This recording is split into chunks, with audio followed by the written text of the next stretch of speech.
उत्तर प्रदेश के एक छोटे से गांव में होली की एक ऐसी रात आई थी जिसे आज भी वहां के लोग याद करके कांप जाते हैं।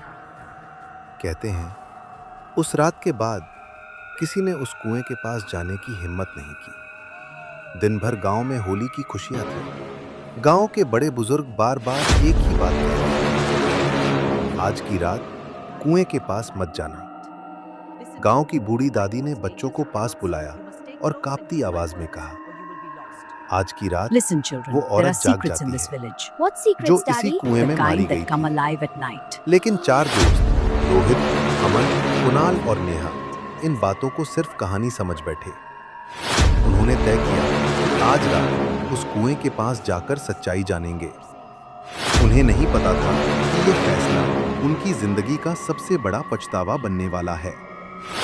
रात के ठीक 12 बजे चारों दोस्त जंगल के रास्ते उस पुराने कुएं की तरफ बढ़ने लगे।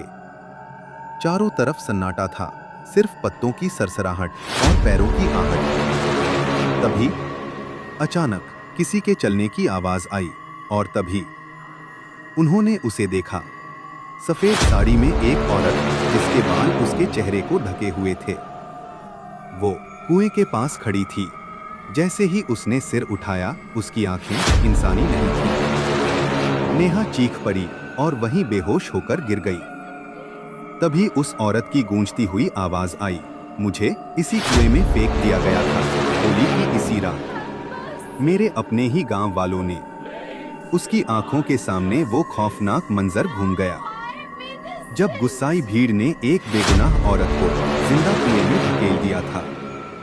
तेज हवा चली, चारों तरफ अंधेरा छा गया और फिर सब कुछ शांत। जब सुबह हुई, रोहित, अमन और कुणाल कुएं के पास खड़े थे, लेकिन नेहा वहां नहीं थी।